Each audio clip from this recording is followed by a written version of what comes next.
Hello, hello. How's everybody doing today?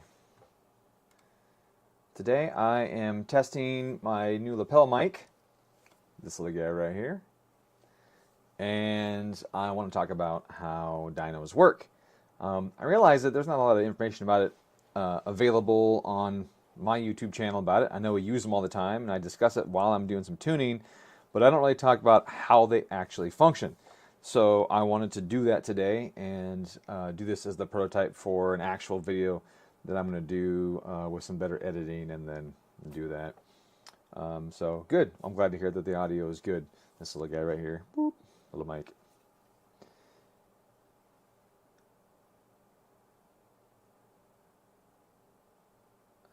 Good. Well, that's a big improvement from what I have had in the past, as we all know. So thank you very much. Okay, so just to get right to it now. Okay, dynos. Well, how do they work? How do they tell us the power that our car is producing or the engine's producing? And I guess really the best way to just explain that is to start off with what exactly is horsepower.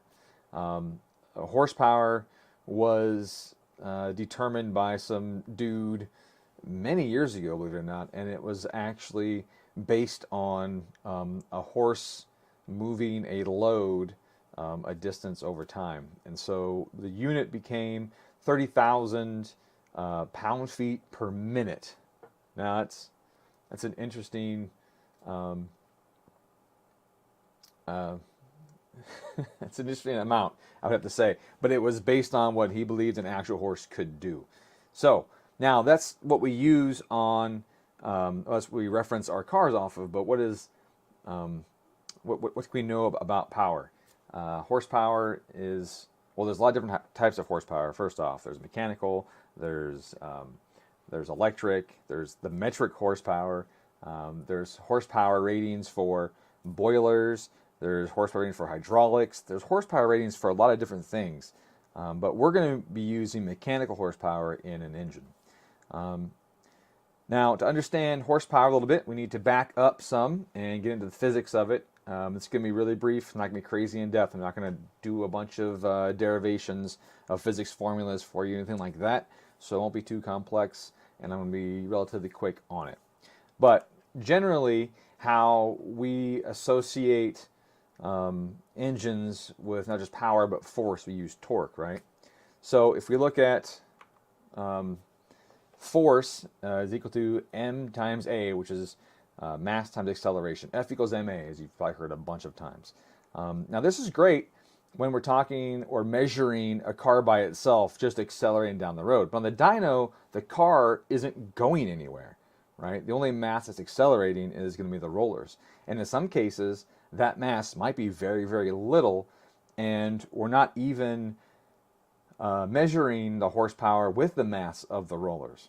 So this part gets kind of fuzzy if that's all you know about physics. And that's what this other slide here is about. This one's really cool. So if we look at F equals ma halfway down the page there, we have force equals mass times acceleration. And then we have work. Okay, so force would be foot-pounds, is torque. And then work is force times distance. And then if you divide that by time, you get power. Now, that's not horsepower, that's power. It's a unit of power. What this graph here shows, or this slide here shows, is force times velocity. Well, that's simple. If you take velocity apart, that is distance over time. And so if work is force times distance, then work being, and then you take force times distance divided by time, gives you power, then the V there is distance over time. So you can manipulate all the little units and everything is needed to get the equation into what you need. Now, another hiccup, another wrench in the cogs here. Dynos involve rollers, and round objects have different equations than dragging a block across the ground or driving a car down the street. So what we have here is the linear stuff that you're used to, which is F equals ma, and then force times distance and power, force times distance over time.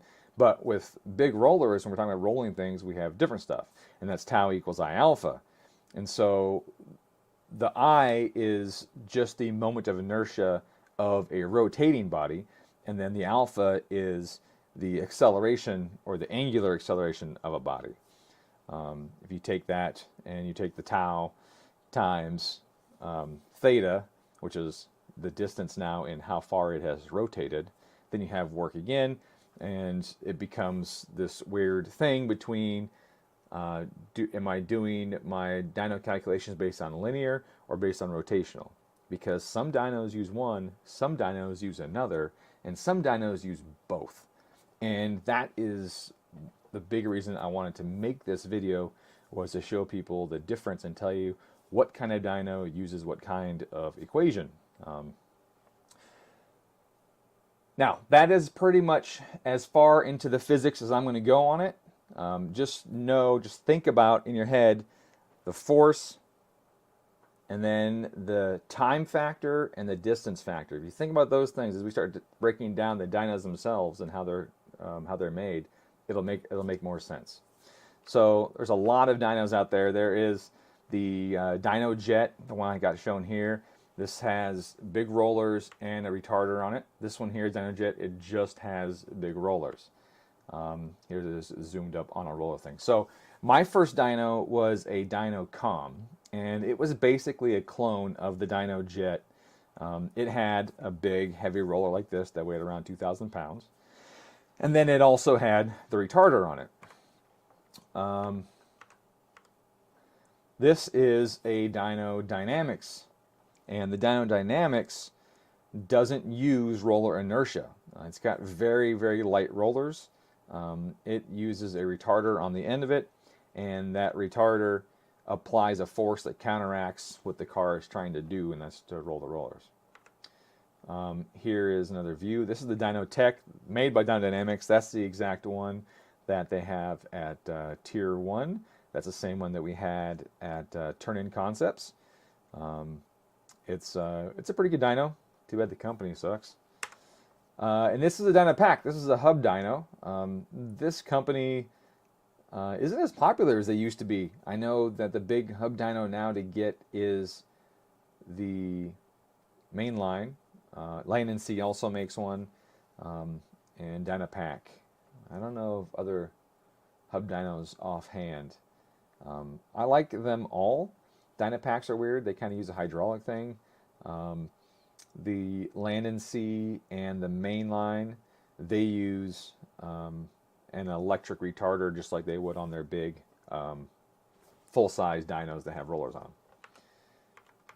Let's go back. Okay, so most people are used to thinking about this big roller. The car sits on top of it, and the car accelerates this big roller. But how is it doing? How is it measuring the output of the car? In the case of this big roller dyno, and that all they have is just a mass, they use the I alpha equation.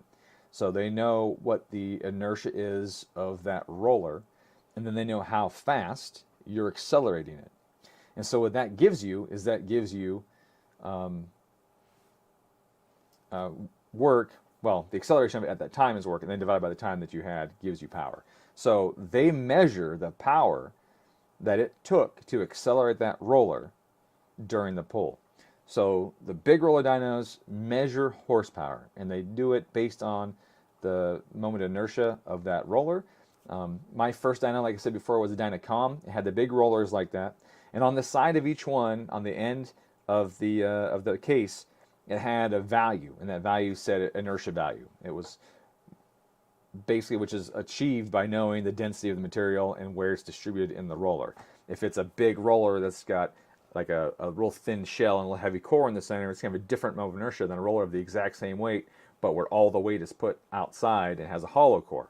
So they measured the inertia of all the rollers they made and then put that on a stamp on the end of it, so that when they sold the dyno and they had to calibrate it, or if the people that owned it used one roller for the front or the rear or moved it around or changed shops like we did and ended up putting the dyno in a different configuration, you have to take that inertia value, put it in the computer, and then it would know which roller is what, how much power it's making. So those, almost all of them, use the I alpha and measure actual horsepower that it took to accelerate that roller. The dyno dynamics, on the other hand, is totally different. It doesn't use the I alpha. It might have a tiny bit placed in there compensating for just the weight of the rollers, but that's it. It would be a very small value because the rollers don't weigh very much at all. They're very light. So the way they work is they measure force. They measure the force that is being produced by dragging down those. They apply a load to those rollers, and then that causes the hub to twist. Right? The car is trying to accelerate it. The retarder is trying to stop it, and there's a moment that's induced by those opposing forces. And then there's a lever arm inside there, and on the end of this lever arm is a little load cell. Looks like a big steel S. And that load cell bends and flexes, very small amounts, to measure the actual force on that lever arm. How long is that arm and how much is that force measured gives you foot-pounds. So the dyno dynamics measures force at the wheels, and then it knows the speed of the rollers. And I don't think you can see it in this picture, but they have tiny little speed sensors, little tone rings on the end of the roller with a little sensor. And it knows the speed of the roller, so it knows how fast you accelerated it. It knows how fast it's going, which is the key. Because when we're looking at torque, when we're looking at horsepower, you take torque times your RPM and you divide it by 5252, and that gives you horsepower.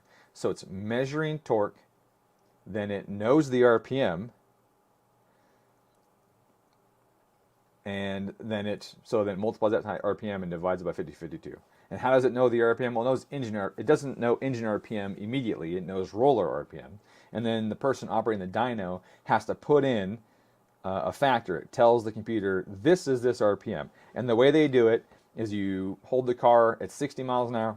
Correction, the dyno holds the car at 60 miles an hour in the test gear. So if I was in the car, I wanted to do the test in fourth gear, put it in fourth gear, put my foot on the throttle about halfway or so, the dyno will stop the car at 60 miles an hour, to hold it right there. And then I look at that tach reading, preferably with the engine management system, not with the tach on the dash, because the dash tachs are not accurate. In the engine management system, I'll look at the value that the ECU sees. I'll punch that value into the dyno computer, and then it knows now that for that mile per hour equates to specific engine speed. And that relationship is linear because it's just attached via gears to the tires. So again, the dyno dynamic style dyno measures force on a lever and then back calculates the horsepower based on the speed. And if you look at that one equation that I had, you have F times V, force times velocity. And that is a way of shortcutting everything else. You have the velocity, you know, the rollers, and you know the force. So you can get the power from that as well. So, so you get the power from that, and then you, using your conversion factor, you don't do it, the dyno does. Using the conversion factor, it tells the RPM, or plots the RPM on the screen. Miss Physical says, I thought the tuner just changed the throttle mapping. Yeah, I mean, it doesn't tell them that they tell you what the horsepower is. It just increases the horsepower, right? Catch the streams later when I'm done working. Oh, right on. Okay, so different dynos.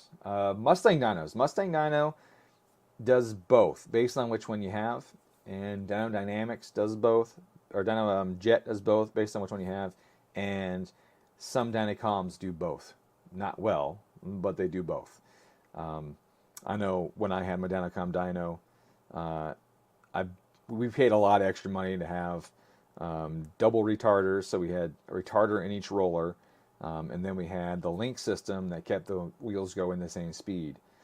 And the link system broke every time we used it, and that was a drive shaft that would go flinging around inside the dyno cell, and I had to put drive shaft loops on it to try and prevent it from hitting cars and stuff. It was super dangerous. Never worked. We just disconnected it altogether. And then we had the dual retarders, and every time we turned on the retarders and had it try to control load, the horsepower reading which was already high with just the rollers, was then astronomical with the retarders on it. It just gave us these ridiculous numbers. And you've seen them. They still do it. You look at Dynacom graphs on the internet, and you're like, wow, that 400 horsepower turbo made 500 wheel. That's crazy. That's a really good tune. That's a really good setup. No, it's just a really bad dyno. Unfortunately, that's just the way they are. My dyno did it, and my friend's dyno did it. Travis's dyno did it. So it's pretty crazy. So the dyno, so anyways, the ones with dual have to do both. They have to calculate the horsepower to accelerate that roller, and then they add whatever the retarder was holding back, because the retarder is going to put a load on it. So they add the retarder's measured horsepower and the roller's measured horsepower. So they would use both equations, and basically the force times velocity and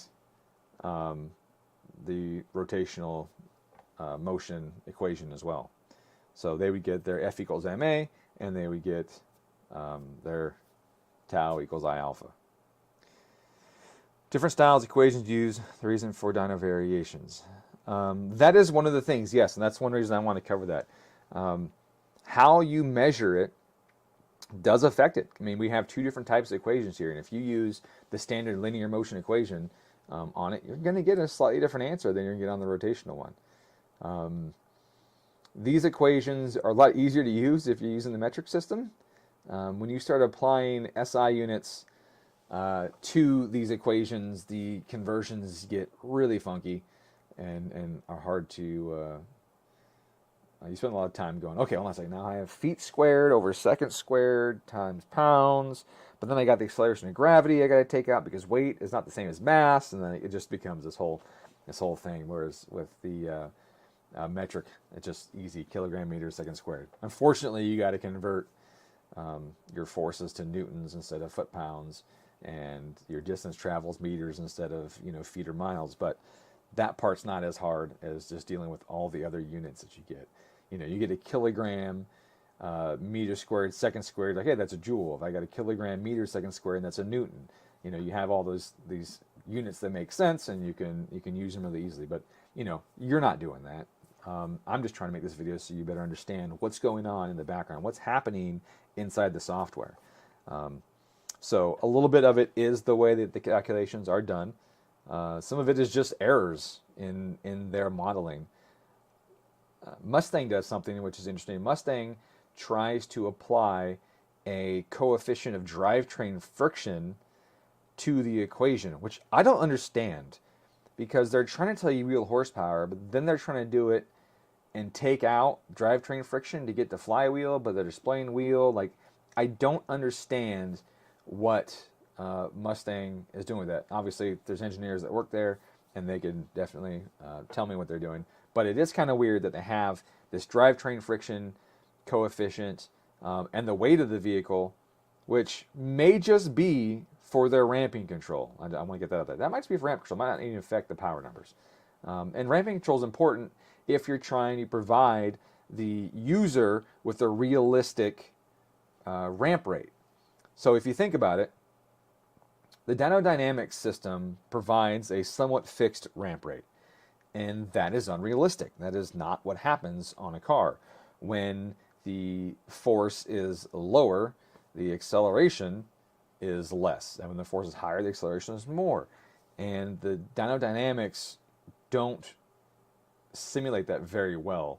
They just try and put a fixed ramp rate on there, and you put the throttle down, it stops it at your test speed where it's going to start the test, holds it for a pre-described amount of time, but you get to put in there 1 to 3 seconds or whatever, holds it, it gets like a baseline load, applies enough retardation or field excitation to the retarding unit, and then lets you accelerate. Right? And as you're accelerating, it's measuring.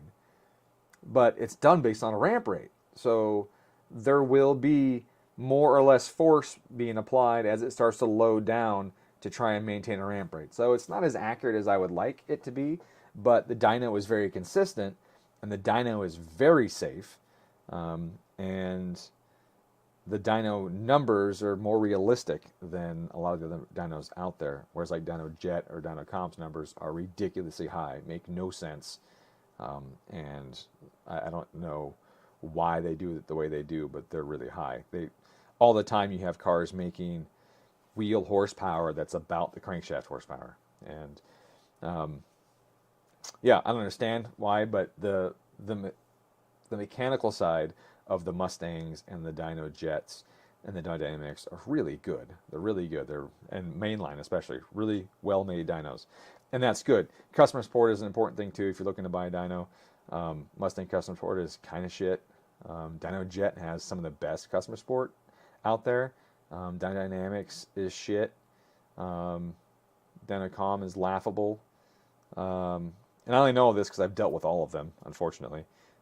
Mainline is pretty good. Obviously, different time zone with Mainline because they're, I think, New Zealand or Australian. I don't recall whether they're New Zealand or Australian. But they're over there, so you got to deal with their time change to get them. But their units are really good, and their hub dynos are really awesome. They have a real good coupling system between the hub and the dyno. The coupling system is really good on it. The land and sea, I don't like the coupling system as much. It doesn't take into account differences in alignment. It doesn't do it well. Let's just say that. It doesn't do it well. And I don't really like their setup as much. But the dyno is in my price range, so I might buy one. So who knows? It seems crazy how much there can be variation between. Yeah, there absolutely is a lot of variation in between brands. And it's annoying. It's annoying, especially when the average customer has no idea that the number they were told is completely unrealistic. Hey, this 360 horsepower turbo. Oh, look at that. It's making 4 in a wheel. That kind of stuff, like I said earlier. It doesn't make sense. And the fuel flow says something else too. Oh, it's 100% duty cycle. Well, that should be right around X horsepower, and instead it's 15 to 20% higher than what the fuel would actually do. So it is disturbing. It is something you have to deal with. It is a total bummer. One of the biggest bummers about it is the safest dyno is a dyno that you sit in between the rollers. Those are absolutely the safest if you have a roller at all. The hub dyno is extremely safe. There's no inertia in anything other than the drive line and the axle. With the small roller dynos that you sit between the rollers, you have the inertia of the tires and the wheels and the weight of the rollers. So if something goes wrong, you just got to slow those things down. With the big roller dynos, those are more dangerous. You sit on top of a huge roller. Each roller weighs about 2,000 pounds. Then you accelerate that thing to 100-something miles an hour. Something goes wrong, and now you got to stop it. You have to wait for that huge mass to slow down. They have tractor brakes on them and things like that. But with the small roller dynos, like the Dyno Dynamics, you can pretty much slam on the brake pedal and the car won't go anywhere. Now, if you're climbing out of the front of it and hit the brake pedal, it might try and bounce you out the back a little bit. But for the most part, at almost any speed, as long as you're in the rollers and have some force down on you with the straps, you could smash the brake pedal and the car will just come to a stop, and rollers will come to a stop. And that's really great for safety's sake. Also, when you're in between these two rollers, gravity is trying to keep you on the dyno. If you're on top of a gigantic roller, gravity is trying to take you off the dyno. With the big rollers where you're sitting on top of it, gravity is trying to get you off and you have to rely on your straps to keep you on. But how do they do it? They do it by all of them trying to pull you off at the same time. Front straps trying to pull you off the front, back straps trying to pull you off the back, sideways straps trying to pull you off diagonally, and then you basically restrict your range of motion by everything trying to take you in a direction you don't want to go. You just want it all to happen simultaneously. And that just isn't the safest way to do it. A safe way is to sit somewhere where gravity says, hey, this is a safe location to be. And then all you do is take your straps, you throw it over the car somewhere, and whether it be a control arm or subframe or something, and you just hold it down more. And that's what you do with the Dyno Dynamics, is you grab a control arm, preferably right next to a hub or a knuckle, or you grab the hub, or you grab a subframe, and you pull down with it. You aid gravity. You say, all right, gravity, you and I, we got this. We'll hold this car in place. You do that. And only on really, really high horsepower cars do you ever really have to add anything to hold the car back. And even then, you don't apply tension on the strap holding the car back until it starts to go forward. So overall, it's just a really safe scenario to have yourself in between rollers. Then there's the hub dynos, and the hub dynos are basically the safest. Again, like I said before, because there's no inertia. There's whatever's inside the retarder, inside the dyno itself, and then there's your axles, your brake discs, and your drive shaft. So the amount of inertia is pretty reduced compared to what it could be in other situations. And those are great too, because you hit the brakes, it's not trying to drive off. Now that being said, things do twist, and so these hub dynos you'll see have long lever arms on them to counteract the torque being produced by the engine and to keep it from, twisting or rolling over or something on you. Someone says, dyno numbers are just a pissing competition. As you've told me before, it's about the smiles, not the numbers. Yeah, I agree, really. I'm like, if you enjoy driving the car, who cares what that number is? And if you want to know what that number is or how fast the car really is, you go race it. You take it to the drag strip. Even a high horsepower car can be slow on the dyno. It happens a lot. Bad prep. I mean, like if anyone watches YouTube channels, there's all kinds of racing channels, but one of the more popular ones right now is Cleese McFarland's channel. And you can watch his channel and see them take a car that has all this power, but then can't get down the track because the rest of it's not set up, and then work on the setup and work on the setup and work on the setup and make this car get down the track fast. And that's a testament to the entire thing, not just some horsepower number. The whole setup has got to be dialed in, including the driver. And I think, to me, that's what I love about racing. Yeah, it's cool to make cars that are fast. It's cool to make cars that handle good, but it's one, improving yourself as a driver, helping your team grow, because usually there's a whole team around it, and then setting the car up so that all those aspects are good. The suspension, the engine, the transmission, all those things, the aero, all that stuff plays into it, and that's a lot of fun. I really enjoyed being part of a race team. I miss it a ton every day, actually. And I've gone from the driver to an engineer to basically the crew chief, of teams, and I miss being part of any of it. Any of it at all is just a blast. The challenges that are always there in every little part are a lot of fun, and I miss them a lot. But now, I talked about how the dynos read a little differently, what equations they use generically, right? They don't have I alpha in their software. They have some other math in their logic that is basically the same thing as I alpha in their software. But there are things that affect the power output that a lot of people don't take into account. If you think about it, this dyno is reading the force at the tires, and that is the amount of force that finally makes it into rotating the rollers, the retarder, whatever you have, the hubs you're bolted to, whatever it is you have. The force has to make it to that. And if you think about being in between some small rollers with your tires and all of that's rotating, well, tires deform, tires deflect. When tires deflect, they heat up. Well, where does that heat come from? That heat comes from the engine. So if you're in a situation where you have your alignment is poor, your air pressure is too low, anything like that is strapped incorrectly and putting force on the tires sideways or something, anything like that will lower your reading that makes it to the dyno, because you're literally taking engine power and you're creating heat with it at the tire. And you'll be surprised at how much power you lose with that. It's pretty remarkable. We had a customer at NPS, John Hartley, cool guy, has a couple Subarus. One of them was his 2010 Special Edition STI. We got it on the dyno, doing some polls, like, man, this reading is whack. This is low. Like, what is going on? It doesn't make any sense. Mass airflow doesn't match the horsepower that's being read at the wheels. The suspension is pretty much stock. It's small, slightly modified. The tires are factory size, so there's the normal amount of resistance. Why is my power so low? And so I got out of the car and I started feeling the straps. And some of them were super tight, some of them weren't. And I was like, oh, this is really weird. So I redid all the strap tensions, and the horsepower immediately went up 47 wheel horsepower. And that is just turning horsepower into heat. So if you have, like I said, a really bad alignment, or your waist stance and you got some toe on there or something, the chances are that you're going to lose horsepower from that. Now, remember, I said with the big roller dynos, or with any of them, you're accelerating a mass. If your wheels and tires are very heavy, that's more mass. And the dyno doesn't know the weight of your wheels and tires. So your wheels and tires being bigger and heavier will reduce the horsepower that the dyno sees.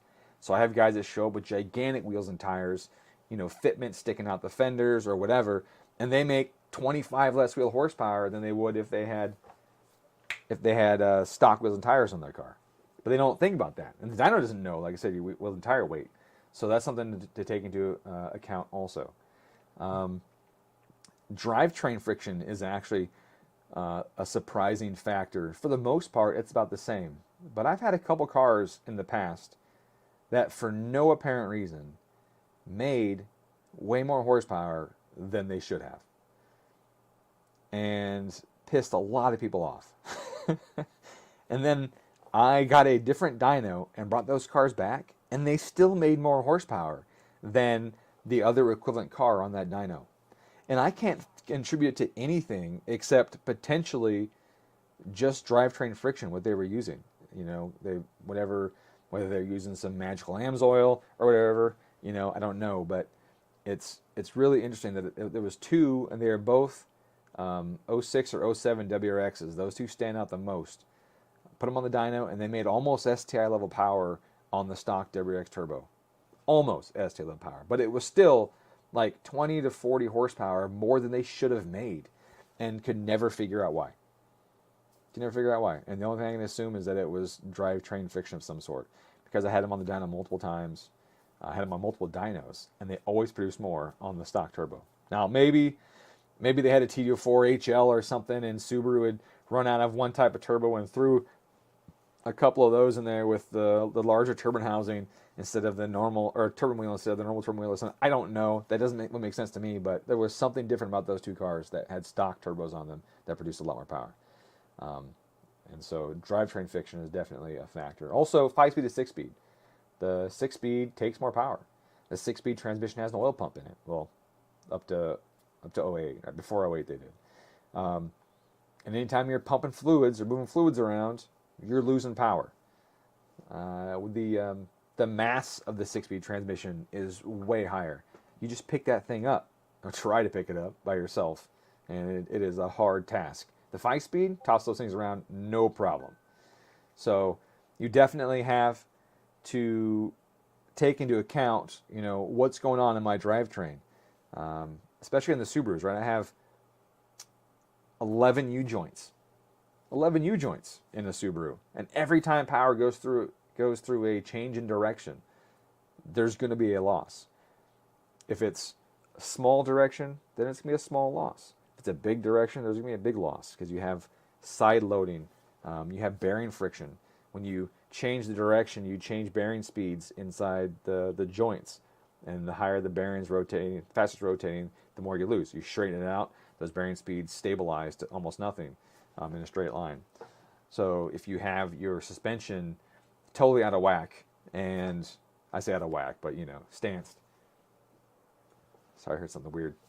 If your suspension is totally stanced and your axles are at an angle, not just leaving the rear ends, or differentials, but then also going into the hubs because you have much stance on it, you're going to make less power. You're going to have less than ideal axle angles, and all the bearings in there are going to suck up power. All of that stuff comes right off the top when you go to read it. Now, with the hub dyno, alignment, no longer a concern. Wheel and tire weight, no longer a concern. Fitment, don't matter unless you still have it way slammed and your axles are still off. But you take away all of that. You're not deforming rubber. If you're not deforming rubber, you're not losing power to the rubber. You're not creating heat by deforming rubber. So there's some benefits to the hub dyno for sure. And really, The hub dyno should read higher. If I had a Dyno Dynamics hub dyno and Dynamics wheel dyno, the hub dyno should output a higher horsepower number than the wheel dyno. If it doesn't, I have to question what method they use to compensate for it. If they added some compensation intentionally or something else, I don't know. I haven't used Dyno Dynamics hub dyno, and I haven't personally used the mainline hub dyno that I can remember. Jason Brown has one. Let's see. It's all about Dyno X numbers, right? Paul asked about the Dyno Pack. Move to Florida and teach Cletus. Yeah, I saw one of his videos the other day where he was doing the startup calibration for methanol on his car, and he was talking about, I'm in way over my head, and I was like, I've been there, dude. I've been there. And then another video where him and Dr. Tunemal were describing knock, and it was not accurate. And I was like, oh my god, that's not what it is. When they started talking about it, I was like, here's their moment, just to show how smart they are. And then they were like, I was like, oh, damn it. That's not what knock is at all. Damn it. I really hoped that they were going to nail that one down, but they didn't. So that's a bummer. But I do enjoy their videos. I do enjoy going to Florida on occasion. I used to live in Florida, actually. I lived in Florida in the 90s. It was awesome in the 90s. Way back when. Let's see. What else do I have to talk about with the dyno stuff before I go too crazy? Oh, yeah. So I told you before, 33,000 foot-pounds per minute is 1 horsepower. Using unit conversions, you can, convert it to 550 foot-pounds per second. The electrical equivalent is 745.7 watts to go into electrical horsepower. And I believe that's how you would do it if you were looking at Australian dynos, or not Australian dynos, European ones, or I think Australia too, they use kilowatts a lot. So you can convert horsepower into kilowatts with that. What else is there that we could talk about with that? Just chime in again. Please explain what eddy brake and low bearing means. Oh, okay. Yeah. So, I call it a retarder, but some people call it an eddy brake. Eddy brake isn't always the right term. Eddy brake is usually, the term comes from eddy, and eddy is eddy currents. And those are currents that move around inside the internal conducting portions of the whatever it is, if it's a motor, generator, whatever. Eddy brakes or retarders are not exactly eddy brakes, because with the retarder, the load cell that you have on the dyno, you're actually applying a field strength to it. If it was just an eddy brake, then I would be just shorting out the phase and letting induced voltages from the stator into the rotor provide the voltage difference to induce the currents, the eddy currents inside of it, to then slow the dyno down. Some people call those like neutral phase braking, is similar to that, but it's not. I'm actually applying a load to the dyno to try and slow it down. Now, there are different ways to do that. You can apply a load to the outside field, and then the inside of the rotor could be an induction rotor, or you could have slip rings that go to the rotating portion and apply field strength internally. It depends on what load cell it is and who makes it and all of that. But regardless of construction, the idea is just that I have a generator. It's essentially a generator is what we're doing. And we apply a field to it, and then it generates a voltage, and then that generated voltage causes the field again to increase. There's an interaction between the two fields, and it slows down, or attempts to slow down, the rollers that it's attached to. When you try and slow something down, there is an equal opposite force in the direction that's applied to the housing of the brake, and wants to cause it to rotate. And so you put a long lever arm on that housing and a load cell, and you can determine how much force is being applied to that by how much it's trying to rotate. So essentially, I just apply a field to a generator, and then that loads it down, or that drags it down through field interaction between the stator and the rotor. That creates a rotational force, moves the lever arm, and that force is measured with a load cell. Again, what kind of eddy brake or load cell or whatever it is they have isn't really that important, except that I would prefer that the one in use doesn't need a whole lot of power from another source. I feel, to me, it seems like the numbers would be more accurate if the power to energize or excite the field came from the action of rotating the rollers. I don't know. Obviously, I have to get more into the math on that. But all the ones I know have 220 or more going into them to excite the field on those load cells and slow it down. Now, there are also water brakes, too. Not much for automotive dynamometers, but definitely for engine dynamometers. And not even necessarily gasoline engine, too. We also had water brakes in the nuclear field. When I was in the Navy, we had a gigantic water brake that was as big as half my house. At least it felt like it was as big as half my house. That was attached to a shaft that was like this big around, this big shaft. And that was attached to the reduction gear, was attached to the turbine generators of a submarine. So they essentially built a submarine on land and had this water brake acting as the ocean. And those two also rotate. You apply a load and they rotate and twist. But we didn't do anything with that power, and that power went into internal erosion of components in the brake, and it was really something. I mean, we pumped some water with it, but they definitely eroded and punched holes in them a lot until they redesigned it. But water brakes can be tiny for small drills. You can have a drill dyno, basically a little teeny water brake this big that you can use for reading small motors, or you can have big ones this big around for doing engines. Engine dynos have them.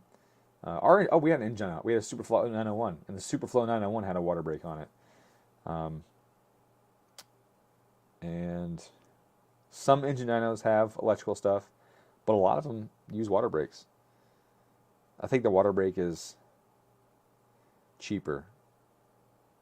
It's a little more complex because you have to have a cooling system for that water, because the water heats up as you'd expect. You pump water around and it gets hot. You have to have a cooling system for that, whereas an electrical one, you could literally just have some wires going into a control box, into the retarder, and have a fan built into it, like the dyno is. But the amount of materials that goes into making the retarder is very expensive, and it would drive the cost up of the brakes quite a bit. Now, the Spintrons, you see, those aren't engine dynos. But I'm certain that there are engine dynos that can accelerate the motor and also read it. So you could accelerate it like it's a big starter, for example, bring it to speed, check oil pressure on it. I know GM and Ford have these double duty kind of dynos. They'll put an engine on there and they'll spin it up and check the oil pressure without it ever seeing gasoline. And then they can also fire it up and then use it to measure the output of the engine. So those are really cool. I would like to play with those some more. I missed the Superflow 901. Ours was a pain in the ass because it was a really early version of 901. And we used to put our airplane engines on it, which was just an EJ25. And we would stick it on the dyno, and I'd work up the fuel map out and time map and get what I think was good. And then I would just put the throttle to the floor, shut the doors for the day, and go home. And that thing was just all night. And I'd come in the next morning. If I still heard then things were good. If I didn't, then things were not good. Something happened. So there was a few times I came in the morning and there was no noise coming from the dyno cell, and I was like, shit, that sucks. And then a few times I came in and it was still screaming. And first thing in the morning, 7 o'clock, 7:30, you're opening the door and you hear in the background, then and you walk into place, you're like, shit, it's so loud. Because we just had little straight pipes on these little motors. But controlling temperature on that was hard, especially in the summer. In the winter, it wasn't a big deal. We had fans and this big water tank, and we could circulate water. But in the summer, if we set an engine up overnight, it would get too hot. We could lose control of the engine and even overspeed it. So, and the throttle control was just a big lever. There was nothing electronic. There was no safeties associated with it. There was nothing to protect it from that. It was just an old, you put the throttle down and what happens kind of dyno. The new ones are a lot more sophisticated. They can do cool things. They can control drive-by-wire throttle bodies on some of them. They can cut power to that. They can pull back the throttle in case of failures or something. They got all kinds of really intelligent dynos now, engine dynos for that. Any other questions? Let me check my notes real quick. Anything else I want to talk about? Yeah. So in my losses category, I talked about the wheel tire weights, driveline friction, tire friction, alignment friction, strapping friction, and everything. I just wanted to reiterate that if you really think about it, what you're doing with all these losses is turning horsepower into heat. So if you analyze the way it runs, or you're looking at some aspect of it, and you just ask yourself, does that create heat? And if the answer is yes, then it's a loss. Anything that gets hot, bearings get hot, and in all places. So just think about that when you go to try and get your dyno. If you want your really good dyno pole, you want your hero pole, you want to have the lightest wheels and tires you can get on there. You want to have the straightest alignment possible. You want to have the lowest viscosity in your transmission and rear ends and everything that you can get away with running, because churning oil draws power. An example of that would be when I was doing Maxwell propulsion services. Again, this was the airplane place when we were building the airplane engines. One of our engineers, in all of his glory and intelligence, designed a gearbox, and this gearbox was gigantic, and the gears were like this wide, and it was way overkill. I mean, the gearbox was way wider than any gears in any transmission that currently exists, and it was designed for an engine that was 185 horsepower. Way overbuilt, and he kept insisting, no, it's not. It's barely big enough. I'm like, all right, dude. On something with a propeller and like no shock loading at all, I don't think that you need to have them that big. But anyways, it got built with these gigantic gears, and there was a pinion, and they're both spur gears. They were helical.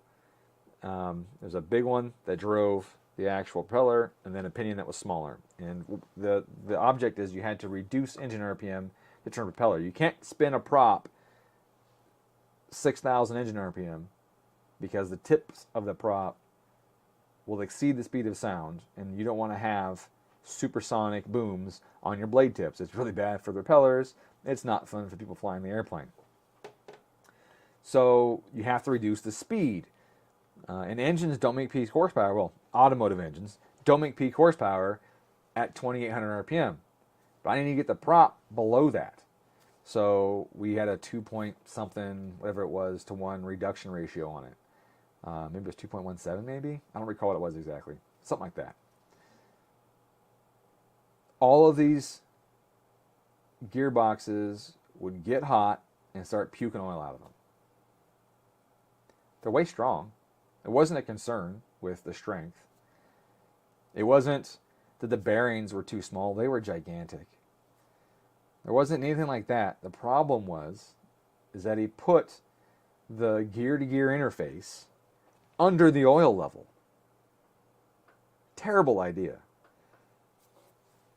You never want the gear-to-gear interface to be completely under an oil level, much less inches below the oil level.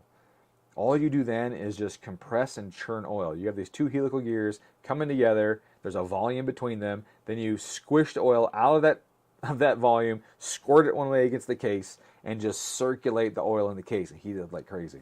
These things were, all of them, blowing out seals, squirting oil at the top. They were pressurizing the case. It was getting ridiculous.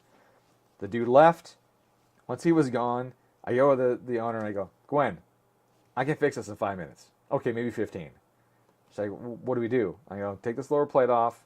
We'll get some 3-inch pipe. We'll weld it onto the end of the pipe. We'll drill a big hole in it, and we'll square it off. I'll make a reservoir for that volume of oil, and it'll bring the level down in the case like this below the gear-to-gear interface. We use the same volume of oil, had the same thermal capacity of the oil, just we won't churn it anymore. So we did it. Sure enough, no more issues. Gearbox is never overheated, and we freed up a bunch of horsepower. We freed up about 15 horsepower that we were using just continuously heating oil in this gearbox. So if you think about your differentials, the amount of oil heating that goes on, it's not a ton. Yeah, the pinion is usually near the bottom, but the level of oil is usually half of the pinion height, or like something like that. They're not completely immersed. Your transmissions, same thing. The gear-to-gear interface is not below the level of the oil in your transmission. The bottom row of gears slings and clings oil up to the other shafts, or if you have a pump and it sprays it down on top. But last thing you want to do is just churn and heat and sling and pump oil around inside, because it just sucks horsepower. Yeah, just doing that change, customers got extremely better fuel economy. They had better climbing rates. They had short takeoff times. The engines ran cooler. Everything was better just by lowering that 0.8 quarts of oil that was in that transmission below where two gears came together.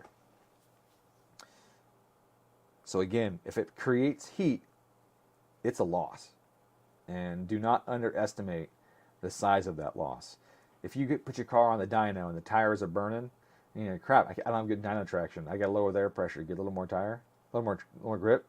You can absolutely do that. It will absolutely work. And you will absolutely heat the tires more and lose horsepower to the wheels. But at least you can measure it, whereas if it's spinning, you can't measure it. So again, if it creates heat, it's a power loss, because nothing else is creating that. There's no energy from the atmosphere that's making that tire heat up. It is the motive force created by the engine that turns that tire, compresses that sidewall, and makes it abrade itself against the roller that creates that heat, and that comes from horsepower. In their science video, oh yeah, Duaholic says in their science video, yes, correct, when they were talking about the spark knock, as they called it in the Silverado, when they put the brake clean in there. That was bad. That was so hard to watch. The forklift, the Ford Rangers on the forklifts, that's just literal insanity. Like, if I was there when that happened, I would have to walk away. And then the cameras are off, like, you fucking crazy? Like, that thing falls down. That could squish someone or something.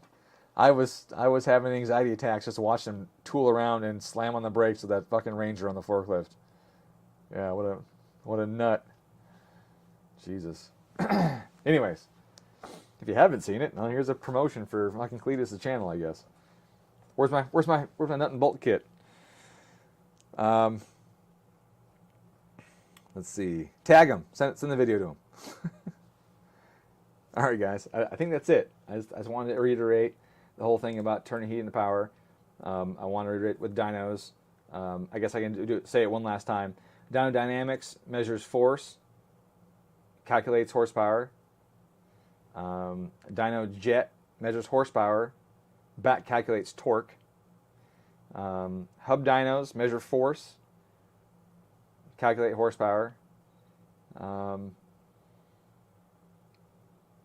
Mustang dynos do both, because they have rollers and the retarder. So they have to use I alpha for the roller weights, and they have to use the force, and they also have lever arm for the retarder to do that.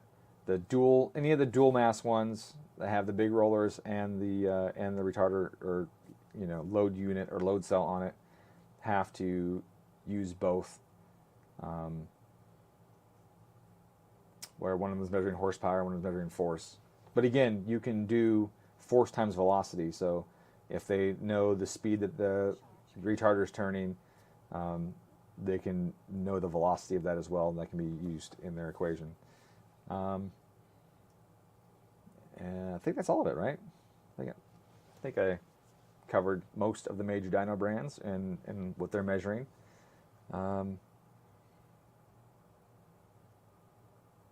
Yeah, I think that's it. So if there's no other questions, I'm gonna end the stream. And then I'm going to do this video again and do some editing and try and make it brief and to the point, so that other people that aren't wanting to watch a live stream can just click on it and get some information. So I'm going to do that. Have yourselves a good night. I'm going to wait a smidge for the delay, because there's a stream delay between when I say it and when you guys see it. Make sure nothing pops up.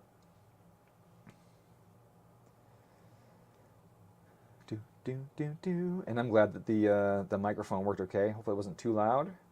I had to turn the gain up on it a bunch to get it to work. So I was concerned about that. All right. Well, that's it. Thanks, guys. I appreciate it.